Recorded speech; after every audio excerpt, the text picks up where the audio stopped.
Well hello, आप में से बहुत सारे बिगिनर आर्टिस्ट जब भी कुछ बनाते होंगे तो आप रेफरेंस ढूंढने पिंटरेस्ट पे जाते होगे और सिंपली आपके सब्जेक्ट से रिलेटेड इमेजेस ढूंढने लग जाते होगे। वेल क्या हो अगर मैं कहूँ कि ये वाली टेक्निक पूरी तरह से सही नहीं है, और अगर आप इस अप्रोच को थोड़ा सा चेंज करेंगे तो आपके आउटपुट काफ़ी ज़्यादा अच्छे निकल सकते हैं।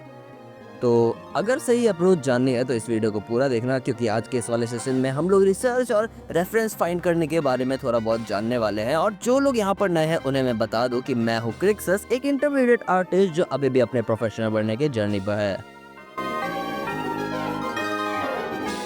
ओके सो आज के इस वाले सेशन को शुरू करने से पहले मैं बस तुम्हें इतना बता देना चाहता हूँ कि हम एआई को बिल्कुल भी यूज़ नहीं करेंगे इस वाले सेशन में, क्योंकि अगर तुम्हें एआई का यूज़ करने के लिए भी ट्यूटोरियल देखना पड़ रहा है तो आई डोंट नो फिर तुम्हारा क्या ही होने वाला है। सो या हम ऑर्गेनिकली रिसर्च करना सीखेंगे और बेटर वे में रेफरेंसेस फाइंड करना सीखेंगे, जिससे कि तुम्हारे आउटपुट की क्वालिटी और भी थोड़ी सी ज़्यादा बढ़ जाए। Okay so first point, always use real life references. ठीक है, लेट्स सपोज तुम एक रिमोट बना रहे हो, रिमोट डिज़ाइन कर रहे हो, तो फिर तुम उस रिमोट को डिज़ाइन करने के लिए अपने टीवी का रिमोट यूज़ करते हो एज अ रेफरेंस। ठीक है, अब जब तुम उस रेफरेंस को यूज़ कर रहे हो तो मे बी ऐसे चांसेस है कि तुम बहुत ज़्यादा ऑर्डिनरी सा रिमोट निकल के आए और इतना इंटरेस्टिंग ना लगे तुम्हारा डिज़ाइन। बट वहीं अगर तुम 3 से 4 या फिर 6 या फिर max to max 10 references use करते हो एक रेफरेंस के रूप में, ठीक है, तो मे बी तुम्हारा वही रिमोट काफ़ी ज़्यादा इंटरेस्टिंग बन सकता है। लेट्स सपोज कि तुमने बॉम्ब का रिमोट यूज़ किया, लेट्स सपोज तुम्हें आरसी कार का रिमोट यूज़ किया। ऐसे डिफरेंट टाइप के रिमोट यूज़ करके मे बी तुम एक ऐसा रिमोट बना दो जो कॉन्सेप्ट शायद एग्जिस्ट करता ही ना हो। ठीक है, तो यही सेम चीज़ लागू होती है वेपन्स के ऊपर। तुम 3 से 4 अलग अलग रेफरेंसेस लेते हो, मे बी वो गेम से हो सकते हैं, या फिर अगर गेम से तो ऑब्वियसली वो किसी आर्टिस्ट ने बनाया होगा, तो तुम इंस्पायर होने के लिए गेम्स के कॉन्सेप्ट को यूज़ कर सकते हो। But I don't think so कि तुम्हें अगर कुछ ओरिजिनल बनाना है तो तुम्हें यूज़ करना चाहिए। It's totally depend on you, but I would recommend you to use different type of object. Let's suppose तुमने एक मिसाइल देखी, ठीक है, अब मिसाइल देखी और एक रिमोट देखा एंड तुमने एक वेपन देखा। अब तुम्हें इन तीनों चीज़ को देखकर एक ऐसा आइडिया आ गया कि तुम एक ऐसा वेपन बना सकते हो जो शायद एग्जिस्ट नहीं करता हो, वो देखने में भी यूनिक हो और थोड़ा बहुत फंक्शनल भी हो। ठीक है, तो तुम्हारा कॉन्सेप्ट ज़्यादा बेटर बनेगा। So that's the difference. तो ये तो हुए 3 से 4 रेफरेंसेस यूज़ करने के बाद। अब मैं ऐसा क्यों कह रहा हूँ कि तुम्हें रियल लाइफ रेफरेंसेस यूज़ करने चाहिए।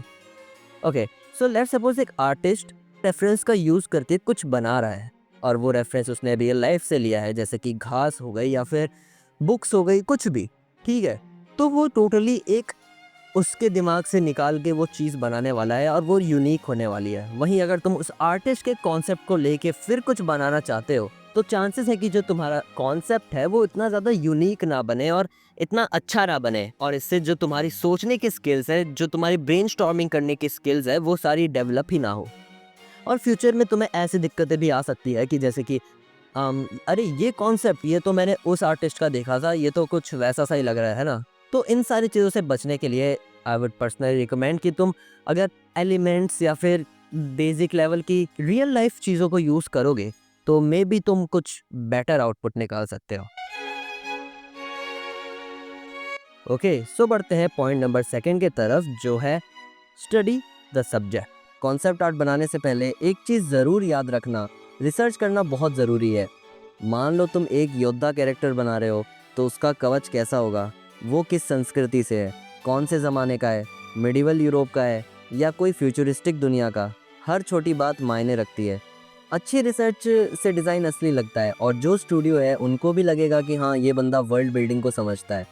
अक्सर हम सोचते हैं कि दिमाग में जो पहली चीज़ आई बस वही बना डालते हैं, लेकिन सच ये है कि पहला आइडिया ज़्यादातर बार बेसिक होता है। असल मज़ा तो तब आता है जब तुम सोचते हो, एक्सप्लोर करते हो और हर बार कुछ नया ट्राई करते हो। और देखो, रियल लाइफ रेफरेंस का इस्तेमाल करना बहुत ज़रूरी होता है, क्योंकि जब तुम असल दुनिया से चीज़ें उठाते हो, जैसे कपड़ों की सिलाई, असली हथियार, जानवरों की बॉडी स्ट्रक्चर, तो तुम्हारा डिज़ाइन और ज़्यादा बिलीवेबल और इंटरेस्टिंग बनता है। बिना रेफरेंस के सब कुछ बस इमेजिनेशन से करोगे तो चीज़ें फ्लैट लगने लगती हैं। तो देखो, जितना डीप में तुम किसी सब्जेक्ट के बारे में स्टडी करोगे, उसे जानोगे, उतना ही अच्छा तुम्हारा रिजल्ट आएगा। ठीक है, अब जैसा कि तुम यहाँ पे स्क्रीन पे देख सकते हो, एक लेफ्ट साइड में गन रखी हुई है और एक राइट साइड में, बट राइट साइड वाली गन हमें ज़्यादा फंक्शनल लगती है, ज़्यादा रियलिस्टिक लगती है। वहीं अगर लेफ्ट साइड में हम गन को देखते हैं तो ये थोड़ी सी एबनॉर्मल लगती है और वी डोंट नो कि हम इसे यूज़ कैसे करेंगे। तो यार तुम चीज़ों के बारे में जितना ज़्यादा पढ़ोगे और जितना ज़्यादा जानोगे उतना ज़्यादा डीप और उतना ज़्यादा फंक्शनल तुम्हारा आउटपुट निकलेगा। वेल, कॉन्सेप्ट आर्टिस्ट और प्रॉब्लम सॉल्वर्स, ठीक है, जब तक तुम किसी प्रॉब्लम को सॉल्व नहीं कर रहे हो तो फिर you are not a concept artist और तुम उस लेवल की ब्रेनस्टॉर्मिंग नहीं कर पा रहे हो और तुम्हें और भी ज़्यादा प्रैक्टिस की ज़रूरत है। तो रिसर्च करना बहुत ज़्यादा इंपॉर्टेंट हो जाता है, उतना ही जितना तुम पानी पीते हो और सांस लेते हो। I guess, I don't know मैंने ये चीज़ किससे लिंक कर दी, बट व्हाटएवर। ओके, तो ये सारी चीज़ें तुम कहाँ से देख सकते हो? नेक्स्ट टॉपिक, ये सारी चीज़ें तुम विकिपीडिया से देख सकते हो, ये सारी चीज़ें तुम बुक्स से देख सकते हो। अब देखो, लेट्स सपोज कि मैं एक शिप डिज़ाइन कर रहा हूँ, ठीक है। अब शिप के बारे में बहुत ज़्यादा नॉलेज शायद यहाँ वहाँ से तुम्हें ना मिले, लेकिन शिप्स के ऊपर काफ़ी सारी बुक्स बन रखी हैं, फॉर एग्जांपल एनसाइक्लोपीडियास और बहुत सारी चीज़ें कि शिप का कंस्ट्रक्शन कैसे होता है। अगर तुमने वो चीज़ कर ली, ठीक है, अगर तुमने ऊपर ऊपर से भी वो चीज़ थोड़ी बहुत कर ली तो तुम्हें इतना आइडिया आ ही जाएगा कि एक शिप वर्क कैसे करती है। आई डोंट नो, मैंने शिप की स्टडीज़ नहीं करी है क्योंकि I would never designed a ship before, और यही चीज़ काफ़ी सारे कॉन्सेप्ट आर्टिस्ट को रोकती है। कोई मेहनत नहीं करना चाहता, कोई उस चीज़ के बारे में स्टडी नहीं करना चाहता। सो ये सारी चीज़ें लोगों को नाइटमेयर लगती है। आई डोंट नो व्हाई, बट या तुमने क्राफ्टमैनशिप तो सीख ली बट तुम्हारी ड्राइंग में स्टोरी ही नहीं दिख रही है, तब तक क्या फ़ायदा? ओके, और यहीं पे मैं तुम लोग को एक प्रो टिप देना चाहता हूँ। अगर तुम किसी चीज़ के बारे में रिसर्च कर रहे हो तो फिर तुम उस चीज़ के बारे में प्रॉबेबली इंग्लिश में सर्च कर रहे होगे, राइट? बट लेट्स सपोज कि तुम एक जापानीज बिल्डिंग के बारे में जानना चाहते हो, तो जितनी नॉलेज आई गेस तुम्हें इंग्लिश में सर्च करने से मिले, उससे ज़्यादा नॉलेज आई गेस तुम्हें जापानीज में सर्च करके मिल सकती है। Yup, you heard it right. तुम मे बी ट्रांसलेट पे जा सकते हो, ट्रांसलेटर यूज़ कर सकते हो एंड वहाँ पे से तुम अपने प्रॉम्प्ट को जापानीज में ट्रांसलेट करो एंड देन उसे कॉपी पेस्ट करो अपने सर्च इंजन पे। उसके बाद देखना तुम्हें शायद बेटर रिजल्ट्स मिले जापानीज बिल्डिंग के बारे में, क्योंकि वो चीज़ वहाँ की लोकेलिटी और वो चीज़ वहीं के लोग अच्छा जानेंगे जो वहाँ से, जिस चीज़ का वहाँ से ओरिजिन है, right? I hope you got my point, ठीक है। सो बढ़ते हैं थर्ड टॉपिक के तरफ, रेफरेंस एवरीथिंग।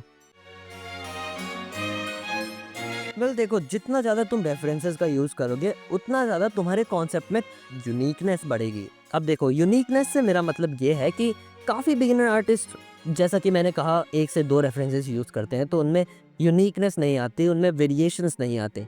और मेजरली हम थंबनेल स्केचेस का यूज़ इसीलिए करते हैं ताकि हम ब्रेनस्टॉर्मिंग कर पाए, ताकि हम अच्छे से अच्छा कॉन्सेप्ट निकाल पाएँ। वेल, इस थंबनेल स्केचिंग की बात मैंने अपने पहले वीडियो में करी है, so please go check it out. और मैं तुम्हें यहाँ पे एक एग्जांपल देता हूँ, ठीक है। Let's suppose you are designing a costume, है ना, और अगर तुमने उस कॉस्ट्यूम को अपने दिमाग में रफली स्ट्रक्चर कर लिया है तो फिर तुम ये जानते हो कि उस कॉस्ट्यूम में बटन्स यूज़ करने हैं हमें, उस कॉस्ट्यूम में हमें कॉलर यूज़ करनी है, उस कॉस्ट्यूम में हमें अच्छे स्लीव्स यूज़ करने हैं। तो फिर अगर तुम इन तीनों चीज़ों के रेफरेंसेस यूज़ करते हो और इन तीनों चीज़ के अगर तुमने 3 से 4 अच्छे रेफरेंसेस यूज़ कर लिए और इन चीज़ों को अगर तुमने कंबाइन भी कर दिया, तो प्रॉबेबली ऐसे चांसेस बढ़ जाएंगे कि तुम्हारा जो कॉन्सेप्ट है वो काफ़ी ज़्यादा यूनिक हो और वो एग्जिस्ट ही ना करता हो। Last but not the least, software. ये सारी चीज़ें हम कर तो लें, but is there any specific software जहाँ पे हम लोग अपने रेफरेंसेस इकट्ठा कर पाएँ या फिर ये सारी चीज़ें कर पाएँ? सो या तुम प्योर रेफ का यूज़ कर सकते हो और इट्स अ मस्ट, तुम्हें प्योर रेफ का यूज़ करना ही चाहिए। अब ये वीडियो ऑब्वियसली स्पॉन्सर्ड तो नहीं है, मेरे इतने सब्सक्राइबर्स भी नहीं है, but I personally like PureRef और ऑब्सीडियन। ऑब्सीडियन पे तुम रिसर्च कर सकते हो, फॉर एग्जांपल दिस। ये रिसर्च मैंने करी थी एक सीओसी के कैरेक्टर को बनाने से पहले। एंड प्योर रेफ का तुम यूज़ कर सकते हो रेफरेंसेस को एक जगह इकट्ठा करने के लिए। वेल, यहाँ पे तुम नोट्स बना सकते हो अगर तुम्हें कोई वर्ड्स या फिर कीवर्ड्स तुम्हारे दिमाग में है और तुम्हें उसे याद करना है या फिर लंबे समय तक तुम्हें उस चीज़ को स्टोर करके रखना है, तो तुम प्योर रेफ और ऑब्सीडियन के लिए जा सकते हो। इन दोनों ही सॉफ्टवेयर्स की लिंक मैंने अपने डिस्क्रिप्शन में दी है, तुम वहाँ से जाके ले सकते हो। ओके, सो आज के इस वाले सेशन में बस इतना ही। इस वाले सेशन को एंड करने से पहले मैं बस तुम्हें एक होमवर्क देना चाहता हूँ, जो मैं चाहता हूँ कि तुम पूरे ऑनेस्टी के साथ कंप्लीट करो। ओके, सो होमवर्क में क्या है, मैं तुम्हें 3 वर्ड्स दे रहा हूँ, इन तीनों वर्ड्स के पीछे तुम्हें रिसर्च करनी है, रेफरेंसेस फाइंड करने हैं, एंड तुम्हें या तो एक वेपन बनाना है या तो एक ऐसा डिवाइस जो कम्युनिकेशन के लिए हम यूज़ कर पाएँ। वेल, तुम मेडिवल बना सकते हो या फिर तुम फ्यूचरिस्टिक बना सकते हो, it's totally up to you. तो फिर या तुम्हें ये चीज़ सबमिट कहाँ पे करनी है? तुम हमारे डिस्कॉर्ड पे सबमिशन वाले चैनल पे जा सकते हो, वहाँ पे जाके तुम अपना वर्क सबमिट कर सकते हो और वहाँ पे तुम्हें अच्छे खासे क्रिटिक्स मिल सकते हैं, या तो मुझसे या तो दूसरे आर्टिस्ट से जो मेरे से भी ज़्यादा प्रोफेशनल है। ओके, सो या that's it for today's video. Bye.